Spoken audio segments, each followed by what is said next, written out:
¿Qué fue, Tupac? ¿Cómo está la cosa? Bien, ¿y tú? Bien, hoy vamos a hablar de la diversidad. Así es. Coño, eso es un tema que cuando éramos chiquitos pensábamos que era una cosa como un concepto inofensivo, pero se ha puesto peliagudo con los años, ¿no? Yo ni siquiera pronunciaba esa palabra hace unos años. Mira, yo creo que la diversidad es un tema que de pronto se nos hizo importante en nuestras vidas desde todos los puntos de vista, ¿no? Este, digamos que es un tema que está presente en las preocupaciones científicas del momento, que es un momento que tiene años ya, y de eso sabrás tú más que nosotros, este, por la cantidad de especies que han estado en peligro o se han extinguido gracias a la producción de energía no sostenible que ha hecho el hombre sin discriminación, ¿no? Por una parte. Por otra parte, la diversidad, desde el punto de vista sociológico, digamos, o individual de las libertades, fue siempre un problema, ¿no? Pero era un problema que tenía limitaciones, digamos. Bueno, la diversidad era una necesidad, pero al mismo tiempo un problema en tanto que las tribus, las naciones, las culturas se mezclaran. Y mezclarse no era un fenómeno cotidiano, sino, sino una eventualidad, ¿no? Siempre digamos que nos mezclamos, pero no siempre, eh, no era un hecho de todos los días. Y al parecer, digamos que mientras la tecnología ha ido incrementando sus posibilidades, digamos, desde el siglo XX, pues la diversidad está más latente, ¿no? Y pareciera que mientras más nos acercamos a otros que son distintos, más temor tenemos y más intolerantes somos, ¿no? Entonces, digamos que aprender sobre la diversidad, su necesidad en todos los ámbitos, tanto en el científico como en el sociológico, se está convirtiendo en una obligación imperiosa, ¿no? ¿Y tú dirías que la resistencia a la diversidad o el temor a grupos de personas que no pertenecen a tu grupo étnico, qué sé yo, está arraigado en la genética? ¿Tú crees que eso es una conducta fijada o evolutivamente? O es una, porque en realidad si te pones a verlo, los humanos estamos expuestos a la diversidad étnica en los últimos tal vez 400 años, 500 años, que en escalas evolutivas es nada, ¿no? Hay por ahí unos estudios de unos antropólogos que tienen unas tesis sobre por qué, eh, de dónde surge el tribalismo y por qué los grupos de personas rechazan a grupos de personas con un aspecto físico diferente y tiene que ver con la transmisión de enfermedades, qué sé yo, que sea el sarampión, cualquier enfermedad contagiosa que pudiese este, traer un grupo de personas hacia un territorio nuevo. Y entonces existe, bueno, estos tipos plantean que los orígenes del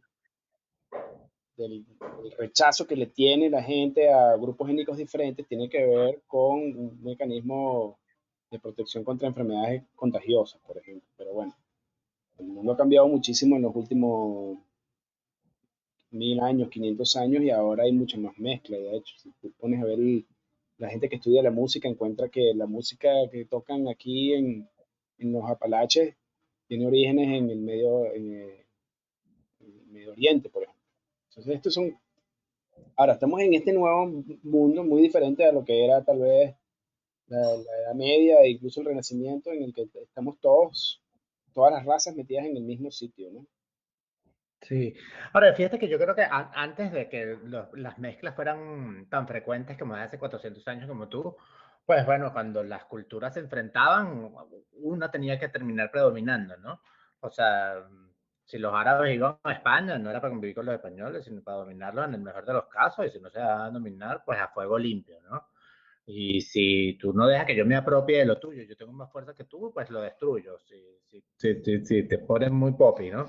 Y, o sea, que digamos que sí había enfrentamientos de culturas que se terminaban a las fuerzas, ¿no? Y la fuerza sí tenía que ver mucho con el conocimiento de cada cultura, ¿no? Eh, ahora, yo lo que dice en la literatura que leo yo, que es distinta que la que lees tú, es que digamos que si hay un conjunto de significados, de simbolismos, de expresiones en cada cultura que no significan lo mismo en otros contextos, y eso hace que tengamos, digamos, suframos de un poco de incomprensión, ¿no? Eh, por una parte. Por otra parte, pareciera que el mundo cambió mucho más rápido que lo que cambió nuestro cerebro, ¿no? No creo que eso sea inédito históricamente, creo que el ser humano siempre ha tenido que más bien que adaptar a lo que le toca, y no es que el mundo se adapta a lo que dispone el ser humano, ¿no? Y lo estamos viendo ahorita con la pandemia, a mí me da risa porque yo digo, la verdad es que la facilidad para trabajar desde casa estuvo siempre ahí, pero nosotros no fuimos y cambiamos hasta que tuvimos la necesidad de hacerlo, ¿no? Es interesante ver cómo la sociedad está persiguiendo buscando adaptarse a los propios cambios que genera ella misma, ¿no? Sí. Exactamente. Sí. Pero digamos que desde el punto de vista psicológico, sociológico, hay algo como bueno, para qué vemos, cuál es el propósito de nuestra vida. Y eso viene mucho dado por el legado de las religiones con que fueron fundadas nuestras sociedades, por una parte. Eh, digamos, cuál es el rol del hombre, de la mujer, del conocimiento, de la riqueza, del bienestar social, del prójimo, de la solidaridad. Todas esas cosas que norman la conducta humana tienen raíces y características distintas de acuerdo a cada cultura y su historia y sus religiones, ¿no? Entonces que mezclarse no es fácil si no entendemos antes que hay otros que ven la vida distinto, que Claro. hay otros que tienen una historia, que hay otros que tienen otros valores y que esos valores, esa historia, esas religiones, etcétera, no son mejores ni peores que las propias. Lo único que hay que procurar es, bueno, tú me respetas a mí, yo te respeto a ti, pero si consideramos que unos somos mejores que otros, ahí empieza la complicación. Y ahí sí es verdad que creo que esa idea es muy nueva y a veces a mí me causa un poco de gracia ver a los jovencitos adolescentes diciendo, pero bueno, ese tipo no respetaba los derechos humanos, y estaba hablando de un tipo de 1940, y dice, no, el concepto de derechos humanos ni siquiera existía en 1940. O sea, como, entonces, Bueno, eso está alineado con esta nueva movida de tumbar que si las estatuas de Colón, porque era un monstruo exacto. colonizador, genocida, qué sé yo. Entonces, de juzgar a los personajes históricos con la vara actual no. Claro. La palabra, el verbo colonizar, o sea, a mí me da risa porque sería una vaina como que si se lo explicas a un colonizador, dice, ah, no, esto no se puede hacer. Y entonces, ¿qué hacemos? Pues, porque esto es lo que hacemos nosotros aquí en estos tiempos, ¿no? O sea, vamos y conquistamos lugares, o sea. Bueno, y bajo ese principio tendrías que demoler, qué sé yo, las pirámides de Teotihuacán, o de esos tipos también, por ahí, por esas pirámides rodaban cabezas de inocentes, Oh, y así vamos. oh. Para gustarle a los aztecas de derechos humanos, Sí, sí, sí. O los que le incas. sacaban el corazón a los sacrificados vivos. Mira, pero si viene, qué sé yo, te invitan al Congreso y te preguntan, mira, Tupac, dime, ¿para qué sirve la diversidad? ¿Por qué tenemos que empujar la diversidad? ¿Por qué tenemos que asegurar que eh, los, eh, los ámbitos laborales, las universidades, los servicios públicos, la medicina, todos los ámbitos sociales estén bien representados por los distintos componentes o los, digamos, distintos grupos étnicos? ¿Por qué eso es necesario? Mira, yo creo que ahí va un principio de reciprocidad, ¿no? Yo creo que al final termina mandando ahí un principio que es liberal, ¿no? Que es que todos los individuos valemos igual, ¿no? Entonces, yo quiero que sea, para que se aplique a mí, todo lo que vale positivo y liberal tiene que ser aplicado a todos. Y eso implica que mi manera de ver la vida va a ser siempre distinta a la de los demás. Y eso la hace válida, valiosa y legítima, con derecho a existir. Entonces, si yo quiero eso para mí, eso tiene que ocurrir para el resto. Pensando en este tema, yo pensaba en una escena que a mí me encanta de La Sociedad de los Poetas Muertos, ¿no? La película, en la que Robin Williams se para sobre el escritorio del maestro y los invita a todos a que se paren, hacen una ronda y todos se paran encima y se bajan y se van, ¿no?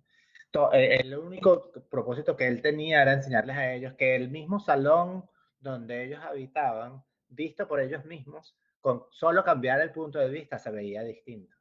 Y que las percepciones de todos ellos del mismo lugar y el mismo tiempo eran distintas de acuerdo a su manera de ver el mundo y de donde estuvieran, incluso física y geográficamente, ¿no? Eh, y bueno, eso es uno de los principios de la creatividad, además, ¿no? O sea, tú y yo estamos conversando en este momento, pero nuestras neuronas hacen conexiones completamente distintas. Tenemos percepciones distintas de lo que está pasando y aunque lo que está pasando es una cosa, es un hecho único, la verdad es que su percepción es distinta, ¿no? Y nunca somos capaces sino de contar lo que representamos de ese hecho que ocurrió. Y la representación siempre va a estar hecha por quien lo percibió, así que digamos esa verdad pura final no existe, pero sí existe la posibilidad de que todos tengamos derecho a ver lo que pasó o lo que vemos o lo que creemos desde nuestro punto de vista. Claro, eso, yo estoy muy de acuerdo contigo. O sea, si yo quiero que esos derechos, yo quiero garantía de esos derechos para mí, tengo que asegurarme de que esos derechos sean universales y que todo el mundo tenga acceso a ellos. Pero eso es digamos, un beneficio individual. Pero ¿cómo beneficia la diversidad a la comunidad? Que tiene mucho que ver con lo que estás describiendo en este momento, que es los distintos puntos de vista y las distintas percepciones de la realidad. ¿Cómo eso cómo eso nutre al funcionamiento de la sociedad? Yo creo que ahí, Bueno, lo nutre desde muchos puntos de vista, ¿no? Primero, hace que las minorías existan, ¿no? O sea, una cosa que pasó hasta hace 200 o 300 años es que las minorías estaban aplastadas, ¿no? A veces unas minorías tenían el poder y aplastaban a los demás, pero sobre todo la normalidad se consideraba lo que era la mayoría, ¿no? Si la mayoría es blanca, pues es blanca, si la mayoría es negra, pues es negra, o indígena, o rica, o pobre, sí, pero ¿qué pasa cuando todos valemos igual? Que los que son minorías también valen igual. Entonces, eso hace que la sociedad se tenga que procurar que las voces y el desarrollo de todos esos individuos también tengan cabida, ¿no? Es decir, una cosa que yo hablo con mis hijos es, bueno, yo soy heterosexual y no puedo procesar de acuerdo a mí mismo que cómo es la vida de un homosexual o de un bisexual o de un transgénero o de un binario y plus, ¿no? Que en ese plus caben como 50 variantes que hay nuevas de orientación sexual. Bueno, el hecho de que yo no sienta ni pueda vivir nada de eso no quiere decir que eso no exista y no tenga cabida. O sea, yo soy mestizo, pero bueno, los blancos y los negros valen igual que yo. Pues yo soy de la clase media, digamos, socioeconómicamente.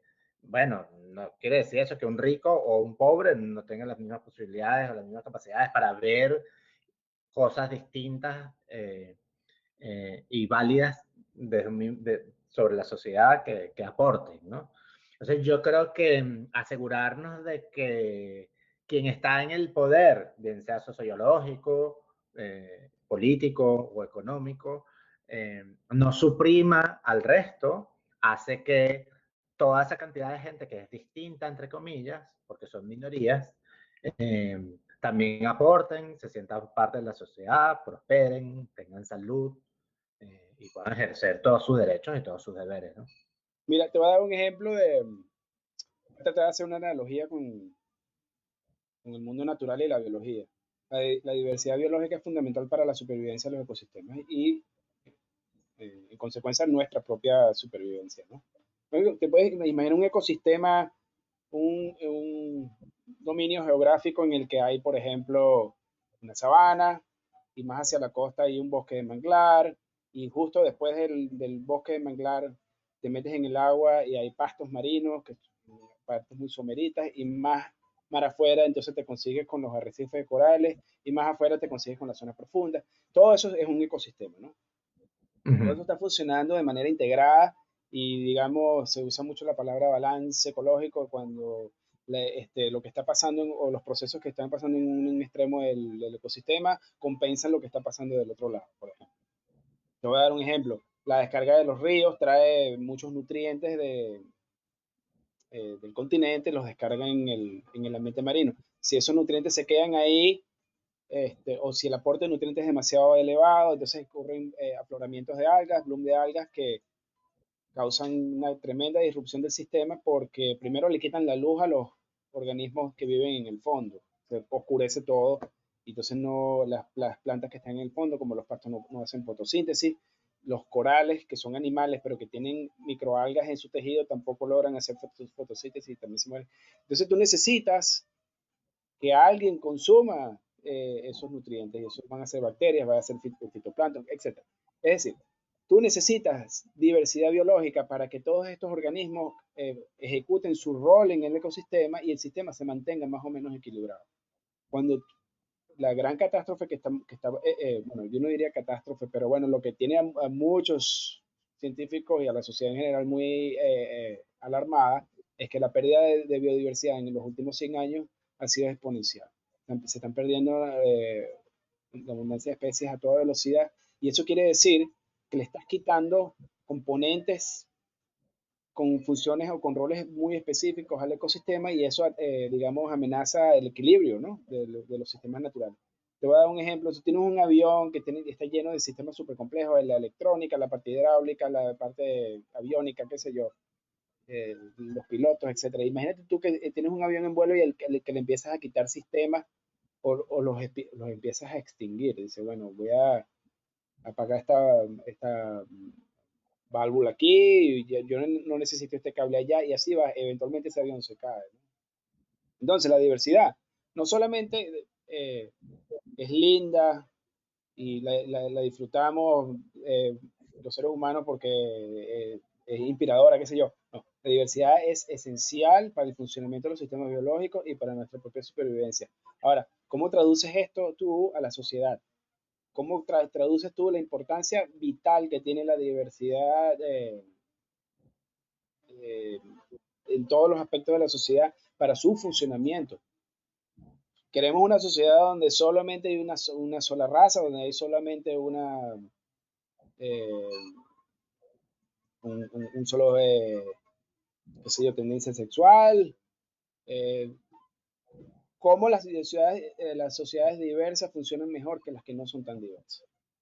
Sí, yo creo que ahí yo ahí diría dos cosas, ¿no? Una que, bueno, la naturaleza socialmente nos va acomodando, ¿no? Es decir, unos jugamos unos roles más que otros, y así como hacen falta los profesionales, hacen falta los técnicos, y hacen falta los obreros, y hacen falta los empresarios, y hacen falta, o sea, así por ejemplo por el nivel de conocimiento. Pero bueno, también una ciudad como esta, por ejemplo, los extranjeros hacen un trabajo que a lo mejor los estadounidenses hacen menos, y los estadounidenses, por ejemplo, del campo, hacen unos trabajos distintos que lo que hacen los extranjeros del campo. Las ciudades, para poder ser multiculturales y tener esas pequeñas representaciones, esos microcosmos que son de donde además nacen tantas innovaciones tecnológicas y artísticas y de negocios, pues necesitan que haya una representación cultural variada y muy diversa, ¿no? Por una parte. Pero por otra parte, digamos, hay zonas, si no todas, de la diversidad que simplemente son así y no tenemos derecho a eliminarlas si ellas no nos están haciendo. O sea, no importa si yo encuentro o no cuál es el rol del homosexual en la sociedad. O sea, la homosexualidad es una orientación sexual y es el derecho de cada quien de escogerla o de ejercerla si es el caso que pensáramos que viene con la naturaleza de los seres humanos. Eh, Ha estado allí desde que el hombre es hombre y es tan tonto pretender eliminarla como pretender eliminar a los heterosexuales. O sea, aunque definamos, ¿no?, cuál es el rol de los homosexuales funcionalmente dentro de la biodiversidad social, eh, eh, digo los homosexuales, por decir cualquier ejemplo, que ha sido, digamos, un grupo discriminado por siglos, ¿no? Pero podría decir los negros, podría decir los pobres, este, son su existencia no tendría por qué ser cuestionada por otros que tienen el poder. Eh, Creo que en tanto que todos seamos humanos, aquí yo creo que va de un principio que no es necesariamente está correlacionado con la utilidad, como acabas de mencionar con la biodiversidad, ¿no?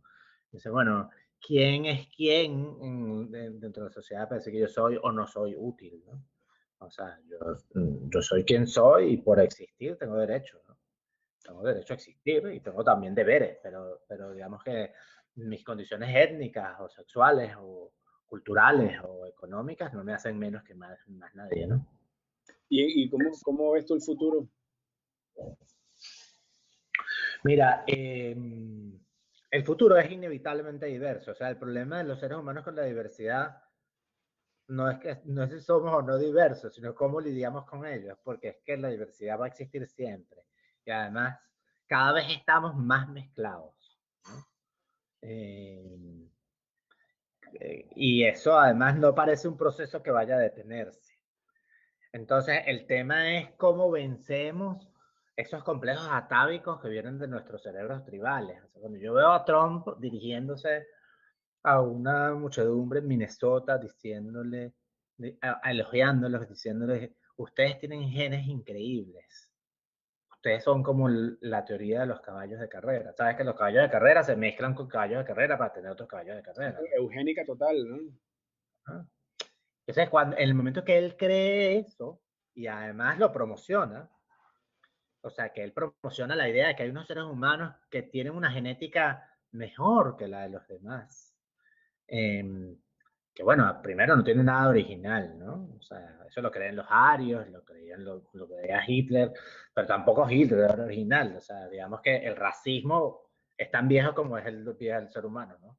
Este, en la medida en que nosotros sigamos promocionando esos valores, nos vamos a seguir chocando contra la realidad, porque es que la realidad es que la gente surge de acuerdo a sus capacidades y de acuerdo a su habilidad para surgir, para resistir, para aprender, para adaptarse, para percibir, para expresarse. Es decir, hay como un conjunto de habilidades, conocimientos y fortalezas psicológicas y emocionales y físicas que te hacen llegar hasta cierto punto de tu evolución en la historia de tu vida, ¿no? Y eso no necesariamente tiene que ver ni con tu condición sexual, ni con tu condición económica, ni con tu condición cultural y étnica, ¿no? Entonces, mientras tú sigas pensando que los hombres blancos somos superiores, en esa medida lo que vas a hacer es no solamente darte golpes contra la realidad, sino que si además tienes el poder de la sociedad, vas a hundir a tu sociedad, ¿no? Claro, Yo creo que... eh, no, que adelante. sí, sí, pero yo todavía encuentro sumamente interesante el hecho de que ese discurso sea tan atractivo, ¿no?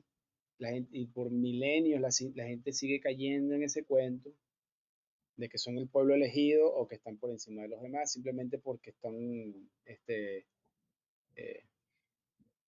bueno, nacieron con la suerte de haber pertenecido a ese grupo étnico, por ejemplo. Sí, pero yo creo que hay dos cosas, ¿no? Que son herramientas fundamentales. Una es la educación, ¿no? Eh, o sea, la educación te enseña de que, mira, esto es lo que es una circunstancia, ¿no? Por una parte. Y por otra parte, bueno, como tú decías hace poco, pues no han pasado sino 200, 300 años desde que los franceses dijeron, bueno, somos iguales. O sea, o sea, que esa verdad se hizo universal hace nada, ¿no? Sí, Entonces, yo creo que todavía estamos en periodo de prueba. sí, esto es, si no le gusta, devuélvalo.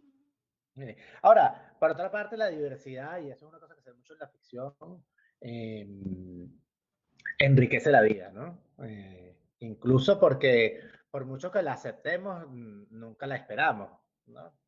Fíjate, la comedia de las equivocaciones, que es todo un género que desarrolló Shakespeare, que es, bueno, la comprensión opuesta del mismo evento por personajes distintos, ¿no?